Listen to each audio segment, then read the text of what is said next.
बाजवा जननी general surgical hospital में 8 महीना सुधी सोनोग्राफी कर्या पछी पण प्रसूति बाद बाळकने एक हाथ ना होवाथी परिवारजनोए हंगामो करी डॉक्टर पर बेदरकारीनो आरोप लगाव्यो हतो। बाजवा गामनी महिलानी 8 महीना सुधी जननी जनरल सर्जिकल होस्पिटल में दवा चालती हती અને સોનોગ્રાફી પણ કરવામાં આવતી હતી।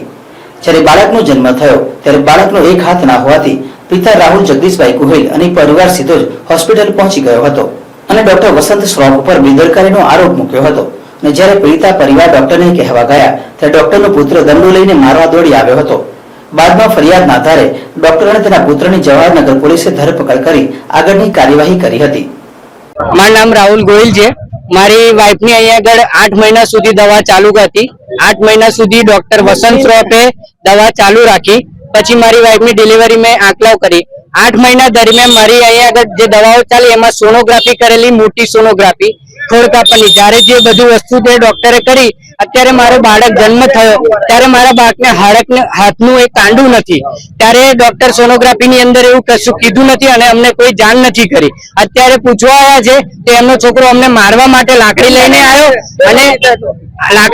અને ડોક્ટર કે આવી જાણકારી ના ખબર પડે।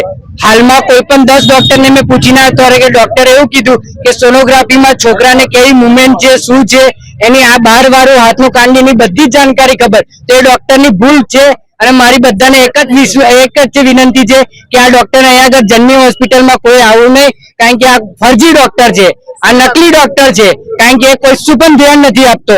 જ્યારે સોનોગ્રાફી કરતો ત્યારે મારી મમ્મીએ પૂછ્યું કે ડોક્ટર બધું ઓકે છે, તો મોબાઈલ લઈને એ બેસી રહ્યો, ત્યારે ડોક્ટરને કશું પણ નથી કીધું। એ સોનોગ્રાફી વાળા ડોક્ટર અને આ બંનેની મિલીભગત લઈ અને મારા છોકરાનું ભવિષ્ય અત્યારે બરબાદ કરી નાખ્યું છે।